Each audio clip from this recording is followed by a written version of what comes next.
On s'intéresse ce soir dans notre débat en partenariat avec Le 1 Hebdo aux migrants. Sommes-nous encore humains? C'est la question qu'on va se poser cette semaine et dont on va parler dans un instant avec nos invités. Mais avant cela, j'aimerais que l'on écoute l'un des deux rescapés du naufrage dans la Manche. Un drame survenu en novembre dernier et durant lequel 27 personnes ont perdu la vie. Voilà ce que cet homme en disait il y a encore quelques jours. Les Britanniques vous ont entendu?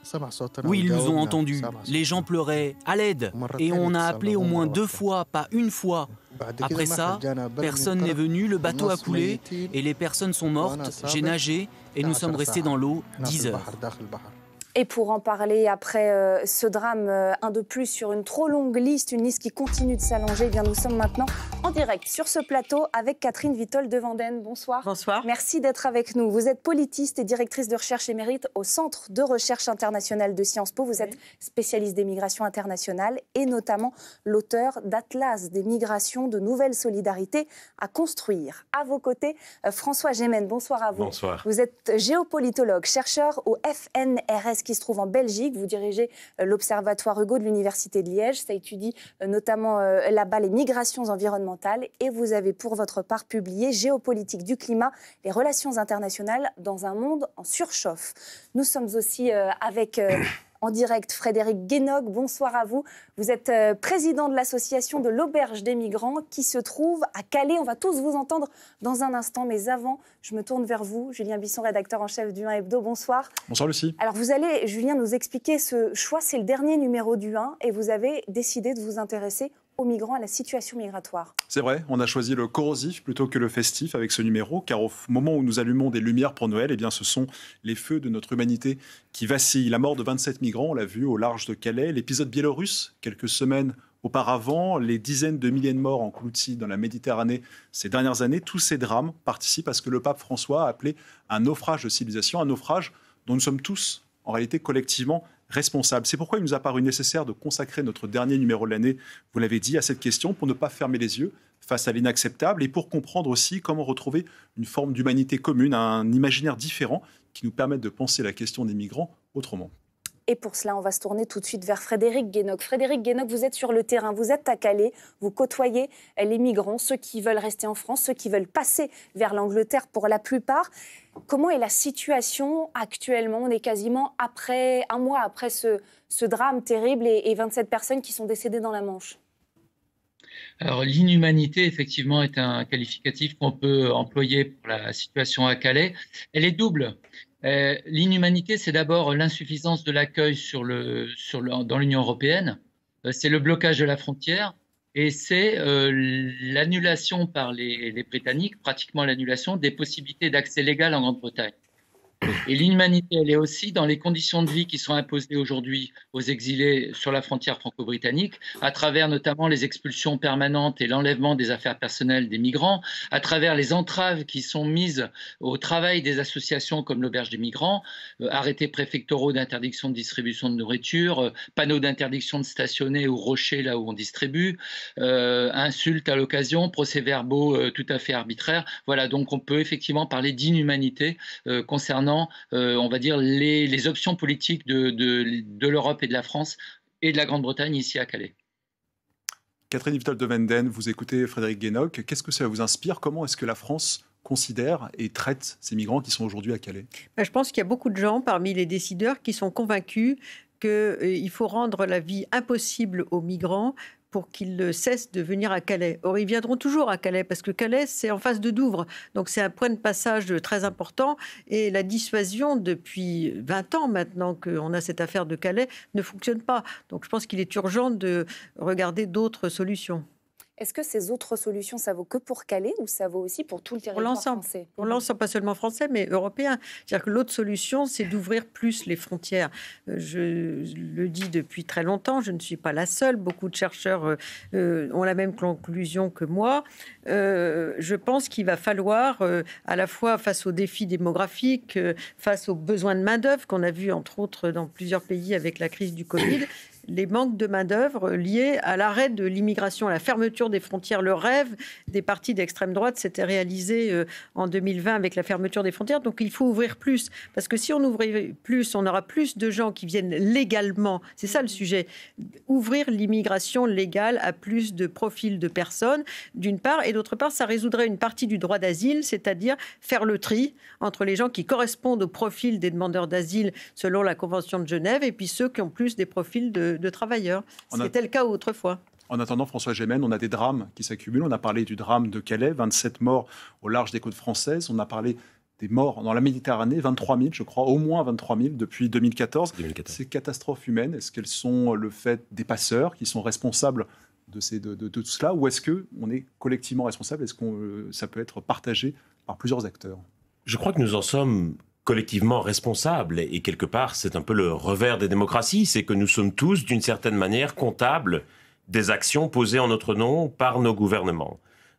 Einstein disait que la folie consistait à faire sans cesse la même chose et espérer sans cesse un résultat différent. Cela fait maintenant une vingtaine d'années que nous menons ces politiques de fermeture des frontières. Non seulement ces politiques ne fonctionnent pas, c'est-à-dire qu'elles ne parviennent pas du tout à ralentir le flux d'immigration, mais elles provoquent de surcroît des tragédies humaines insupportables, comme celle que vous avez rappelée, comme celle qui se joue en ce moment à la frontière polonaise. Et donc, le problème, c'est que nous restons complètement prisonniers d'une vision idéologique et malheureusement irrationnelle de la gestion des migrations, où nous nous convainquons que le meilleur moyen de gérer les migrations, c'est d'ouvrir ou de fermer les frontières. Comme si, en quelque sorte, la fermeture des frontières allait empêcher les gens de passer. Mais ces gens ont parcouru des milliers de kilomètres, parfois pendant plusieurs mois ou plusieurs années. Ils ont dépensé des fortunes auprès des passeurs. Ce n'est évidemment pas une dernière frontière fermée qui va les arrêter. Et donc le problème, c'est qu'il faut évidemment, comme le rappelait Catherine de Wenden, ouvrir davantage les frontières.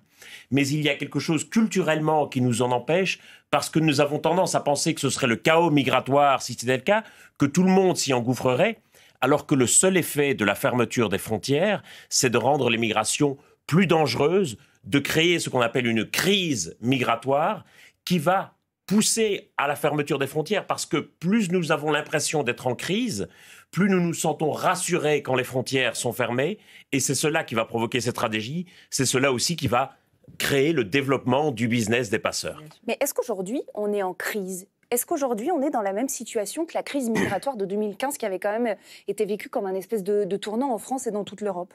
Pas vraiment, puisque déjà en 2015, la France a reçu très peu de personnes. C'est surtout l'Allemagne qui a été le pays d'accueil numéro 1 des arrivées de Syriens, entre autres de la crise de 2015. Donc, Angela Merkel qui l'avait voulu, voilà, d'ailleurs, qui avait décidé d'ouvrir les 800 000 personnes, nous sommes prêts, nous le ferons. Voilà ce qu'elle avait dit. En fait, l'Allemagne a reçu 1 million de nouveaux arrivants, surtout syriens, sur 1,2 million pour l'ensemble de l'Europe. Donc en France, on était très très loin d'une crise, une invasion que certains avaient bien sûr annoncée.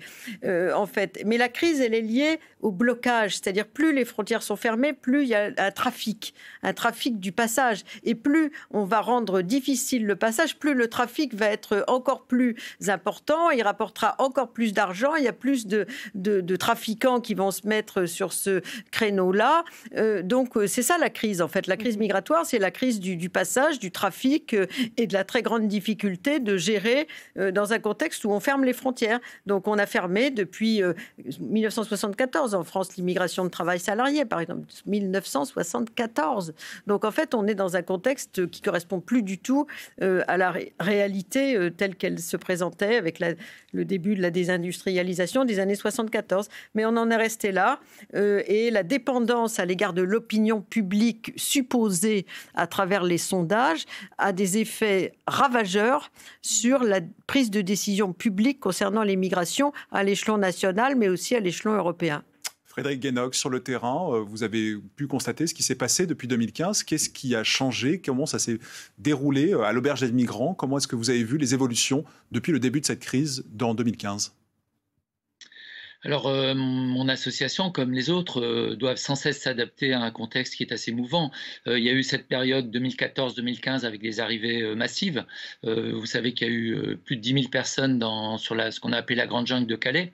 Par la suite, les le nombre de personnes présentes sur le littoral a baissé, mais en même temps, leur situation matérielle s'est beaucoup dégradée, et notamment du fait de cette politique du gouvernement qui consiste à essayer de décourager les personnes exilées de venir à Calais ou d'y rester à travers des mesures comme celles que j'ai citées tout à l'heure, des entraves notamment au travail des associations. Donc nous, on est dans une adaptation permanente au contexte, avec quelquefois des difficultés, et on est d'ailleurs assez pessimiste sur les années qui viennent. On ne voit pas tellement aujourd'hui comment...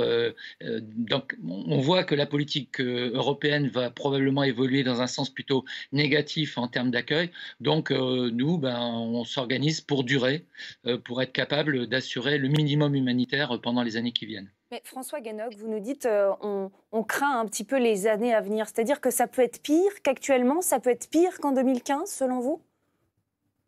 Tout à fait. Notamment, je vais prendre un exemple, l'avion de Frontex qui patrouille maintenant le long du littoral semblerait avoir permis de faire passer le taux de réussite des passages de 70% à 40%.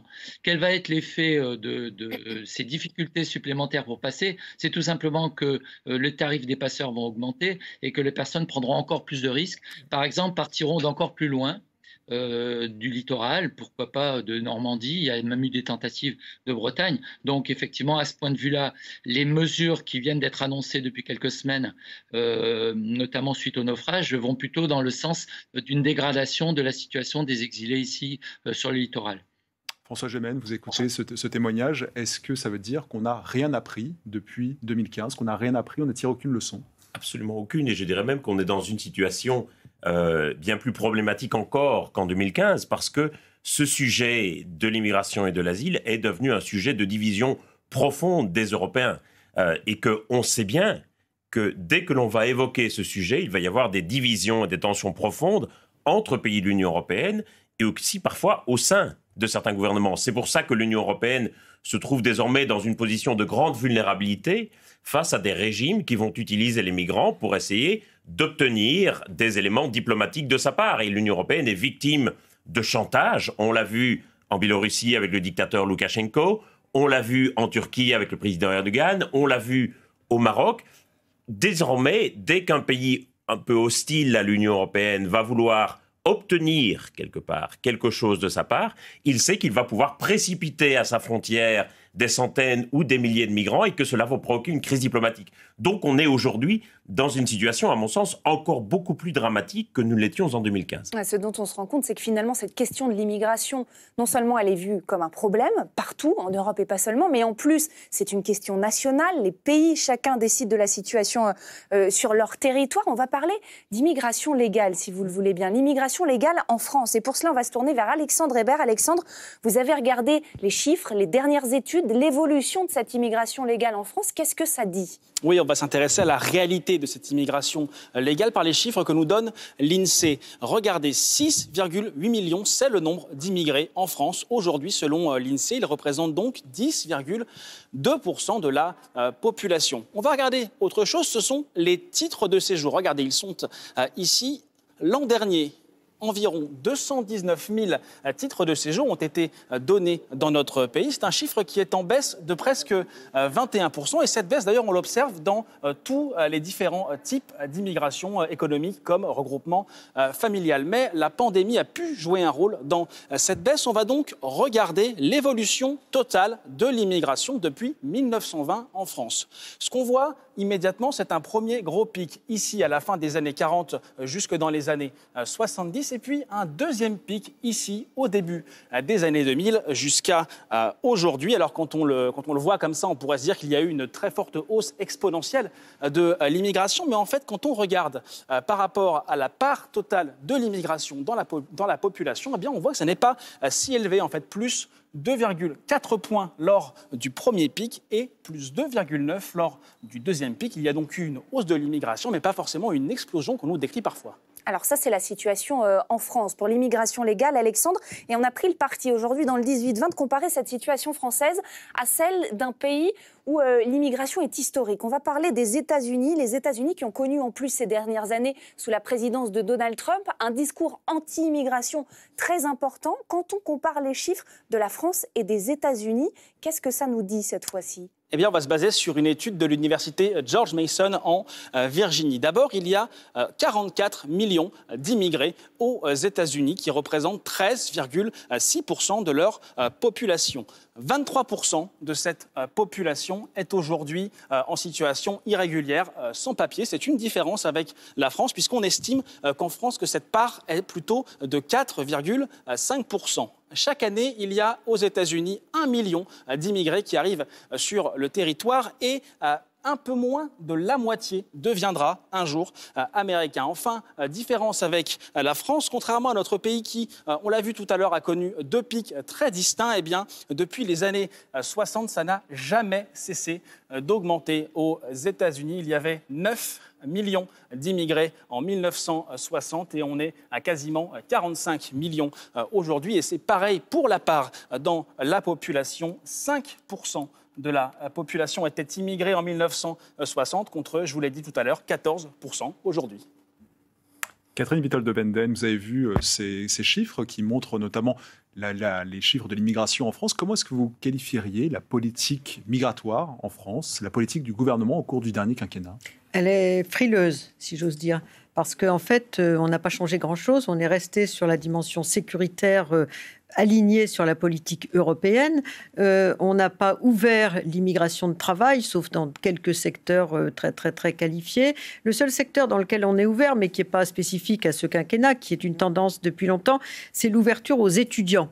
Et il ne faut pas oublier, puisque c'est d'actualité, la circulaire Guéant de 2011 qui interdisait à la plupart des étudiants de prolonger leur séjour en travaillant. On s'est aperçu que c'était contre-productif intellectuellement et économiquement. Et donc, quand on a eu un changement de gouvernement en 2012, on a tout de suite supprimé la circulaire Guéant. Donc aujourd'hui, les étudiants sont une part très importante des arrivées légales et c'est pour le rayonnement de la France dans le monde que c'est un choix qui a été fait, y compris les Erasmus, etc.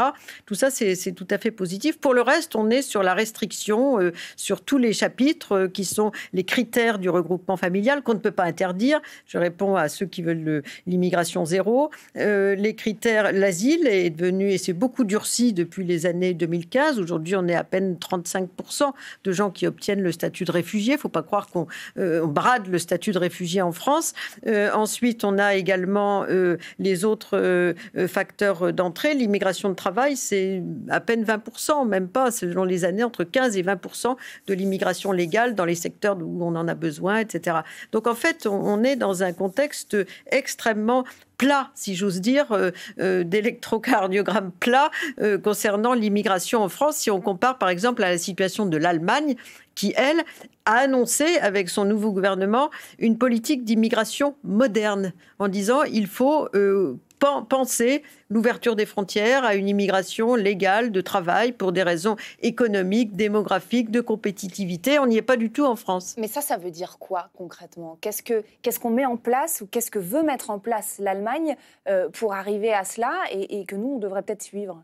Alors, d'une part, une politique beaucoup plus audacieuse pour les réfugiés, puisque, par exemple, les réfugiés ont droit à 800, y compris les demandeurs d'asile, ce qui n'est pas le cas en France, 800 heures d'allemand pour démarrer, si j'ose dire, leur nouvelle vie en Allemagne. Une insertion très rapide, notamment pour les réfugiés, sur le marché du travail.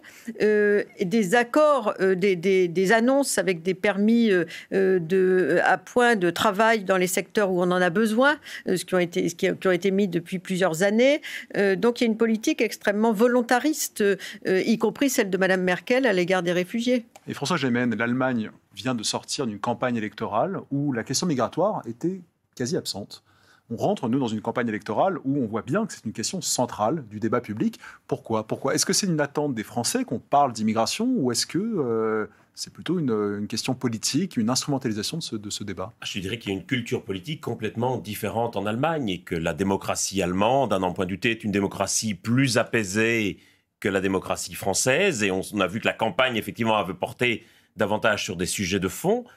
En France, effectivement, on a l'impression qu'on agite le spectre de l'immigration un peu à toutes les apparitions à la télévision ou à la radio, et les immigrés sont en quelque sorte un bouc émissaire facile, puisque beaucoup d'entre eux n'ont pas le droit de vote, ils ne sont pas représentés par des syndicats, ils ne manifestent pas. Il y a une vraie différence, je pense, qui tient aussi au fait que l'Allemagne est un pays qui est convaincu que ses meilleurs jours sont devant lui.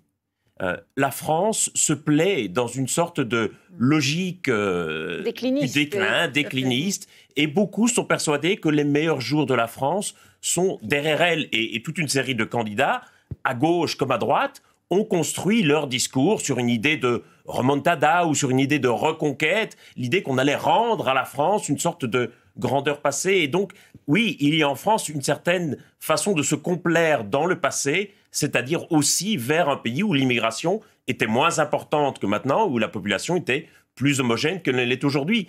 Indéniablement, il y a une augmentation de l'immigration ces dernières années. Certains trouveront que c'est beaucoup, d'autres trouveront que c'est peu, mais c'est un fait. Et on a encore beaucoup de mal à accepter cette transformation structurelle de la société. On dit depuis tout à l'heure beaucoup de choses négatives sur l'immigration, en tout cas sur la vision qui est faite en France de l'immigration, notamment par les politiques. Et vous nous dites qu'il faut ouvrir les frontières, c'est ça qui va permettre d'apaiser la situation sur notre territoire en Europe et ailleurs. Est-ce qu'on est condamné aujourd'hui à avoir cette vision négative de l'immigration, de voir l'immigration comme une crise, ou est-ce qu'un jour, et si c'est oui, quoi, quelque chose va nous permettre de le voir positivement, de voir le revers de la médaille, mais le bon revers de la médaille? C'est-à-dire qu'on pourrait avoir une autre approche si d'abord on considérait qu'il ne faut pas créer la figure de l'indésirable. Et aujourd'hui, avec les politiques dissuasives qui sont menées, on l'a vu à Calais, mais aussi à Paris, Porte de la Chapelle ou ailleurs, il y a des gens qui sont déboutés du droit d'asile, qui n'ont pas ou même s'ils sont demandeurs d'asile, n'ont pas toujours accès à un logement, qui sont des mineurs, qui dorment dans la rue, etc. Donc ça donne une image misérabiliste de l'immigration et pas du tout une image de gens qui vont contribuer à l'avenir du pays. La France est le plus ancien pays d'immigration en Europe, mais elle a beaucoup de mal à considérer qu'elle est un pays d'immigration. Donc ça, c'est une très grande difficulté, d'où le succès de ceux qui vantent la France sans immigration. Donc ça, je crois que c'est un aspect très important. Si on a une approche négative de l'immigration en disant il faut les dissuader, c'est sûr que ça ne va pas contribuer à donner une image positive de la part de l'immigration dans la contribution à la fabrication de la France de demain. Frédéric Guénoc de l'Auberge des Migrants, comment est-ce que justement ces migrants peuvent avoir une bonne image, y compris au sein de la population à Calais?